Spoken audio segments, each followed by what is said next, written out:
Sir एक level के बाद ये लोग ऐसा भी हो जाता है कि अब मेरे को ग्रो नहीं करना, कि अब बहुत ग्रो करूंगा तो फिर मुझे मगजमारी होगी, फिर मुझे थॉट प्रोसेस आएगा, फिर मैं करूंगा तो मुझे यार इतना ही करना है, इतना में समझना है, मुझे यार इससे ज़्यादा जाना ही नहीं है। एक ये भी साइकोलॉजी है जो रोक के रखती है। ऐसा मन में विचार उन्हीं लोगों के आता है जो कच्चे में धंधा कर रहे हैं। जो भी पक्के में धंधा कर रहा है ना पूरा वाइट में, उसके पास तो स्काई इज लिमिट। वो तो कितना भी बड़ा धंधा कर ले, कंपनी प्राइवेट लिमिटेड कंपनी बनाओ, 4 डायरेक्टर बिठाओ, डायरेक्टरों के साथ सारी जिम्मेदारियां सौंपो और आप नया धंधा खोजने चले जाओ। जो कच्चे में धंधा करता है ना उसकी बुद्धि पूरे समय भ्रष्ट रहती है। अब ये पैसा यहाँ से कच्चे में आएगा, इसको मैं कहाँ पे फिट करूँ, अब यहाँ से ये आ रहा है, इसको मैं कैसे घुमाऊँ, ये वाली एंट्री कैसे लूँ, तो फिर वो बड़ा करने में डरता है। हाँ, मैं ये आपकी बात से मैं बहुत सही मानता हूँ और मैं हमेशा बोलता हूँ दोस्तों आप भी कच्चे में काम करने में करें। देखिए अभी पहले वाला ज़माना बहुत अलग था। GST एरा डिमोनेटाइजेशन के बाद कच्चे वाला काम बहुत ही कम हो गया है और GST आने के बाद तो काम बहुत ही कम हो गया है। तो GST में होता क्या है कि आपके पास लेट से अगर आपने अंडर बिलिंग कर ली या आपने कुछ भी कर लिया, आपने 2-4 लाख 5-10 लाख 20 लाख कमा लिया, ज़्यादा एक्स्ट्रा कमा लिया आपने बेसिकली अंडर बिलिंग टैक्स की चोरी करके। लेकिन आपने वो, मैं हमेशा बोलता हूँ अपॉर्चुनिटी 20 करोड़ 50 करोड़ जो आप टर्नओवर बढ़ा सकते थे जो मेहनत करके, वो तो आपने गवा दी ना।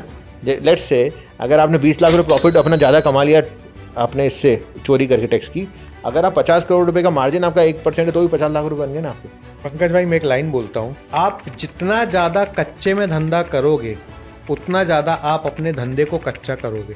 समझ रहे आप? बिल्कुल सही बात है। मतलब आप यदि कच्चे में धंधा कर रहे हो ना तो आप खुद अपने धंधे को धीरे धीरे कच्चा कर रहे हो। बिल्कुल सही बात। और जितना ज़्यादा आप पक्के में धंधा करोगे उतनी ज़्यादा पक्की इमारतें आप अपनी बनाओगे। बिल्कुल, बहुत सही बात बोली, बहुत सही बात। क्योंकि क्या होगा, कच्चा करेगा तो आपकी डिपेंडेंसी कैश पे रहेगी, आपको हमेशा ट्रस्ट इशू रहेगा, तभी ट्रस्ट इशू रहेगा आपको, तभी हमेशा आपको भरोसा नहीं कर पाओगे स्टाफ पे। आप ऐसा मानो सबसे ज्यादा संवेदनशील धंधा यदि हम देखें तो सोने चांदी का धंधा है। बिल्कुल सही बात है। यदि मालाबार गोल्ड वाला पूरे वर्ल्ड में अपनी दुकानें खोल सकता है, यदि कल्याण ज्वेलर्स वाला जो इस प्रोफेशन से भी नहीं था, हाँ, वो तो कपड़े के प्रोफेशन से था बंदा, यदि वो पूरी दुनिया में अपनी दुकान खोल सकता है, यदि PC ज्वेलर्स वाला पूरी दुनिया में दुकान खोल सकता है, यदि कृष्णा डायमंड वाला पूरे दुनिया में धंधा खोल सकता है, यदि मुथूट फाइनेंस वाला पूरे देश में अपनी ब्रांचेस बना सकता है, तो सबसे ज्यादा रिस्की धंधा तो यही है। सबसे ज्यादा चोरी करने का यही धंधा है, यही है ना सबसे ज्यादा रिस्की। इतनी सी चीजों में भी हजार दो एक डायमंड का पैकेट 1 करोड़ रुपए का होता है जो एक जेब में रख के घूम सकता है। सही बात है, सही बात है। तो यदि इन सारे धंधों में स्केलेबिलिटी हो सकती है तो फिर किसी भी धंधे में स्केलेबिलिटी हो सकती है। बस करने के लिए आपको चोरी वाला माइंडसेट से बाहर निकलना पड़ेगा।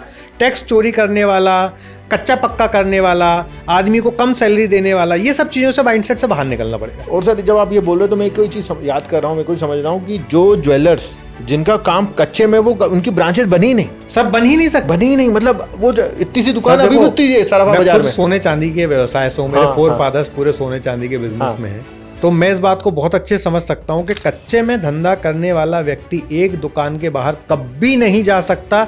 वो अपने घर की शादी अटेंड नहीं कर पाता है, मतलब बाकी तो छोड़ दो आप, वो अपने घर की शादी अटेंड नहीं कर पा सकते क्योंकि वो गल्ला छोड़ ही नहीं सकता 1 मिनट के लिए, क्योंकि 1 मिनट के लिए भी यहाँ वहाँ होगा और 1 ग्राम भी यहाँ से वहाँ हो गया तो 15,000 का लॉस हो गया आज की डेट में। तो चलो 1 ग्राम सोना भी उसकी दुकान से वहाँ हो गया तो 15,000 का लॉस हो गया। तो दिन भर में जो कमाया 1 ही मिनट में चला गया।